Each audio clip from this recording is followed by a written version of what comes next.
जालना जिल्ह्यातील बदनापूर तालुक्यात देवगाव फाटा परिसरात एका अज्ञात व्यक्तीचा खून झाल्याची धक्कादायक घटना उघडकीस आली आहे। निर्माणाधीन ठिकाणी सापडलेल्या मृतदेहामुळे परिसरात खळबळ उडाली। पोलिसांनी दिलेल्या माहितीनुसार मुस्तकीम बेंग यांच्या तक्रारीवरून गुन्हा दाखल करण्यात आला आहे। मृत व्यक्तीचे वय अंदाजे 35 वर्षे असून त्याच्या डोक्यात दगड मारून खून केल्याची प्राथमिक माहिती समोर आली आहे। पोलिसांनी घटनास्थळी पंचनामा करून फॉरेन्सिक तपासही केला आहे।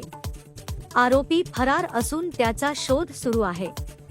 सहाय्यक पोलीस निरीक्षक अविनाश राठोड यांच्या मार्गदर्शनाखाली तपास सुरू आहे।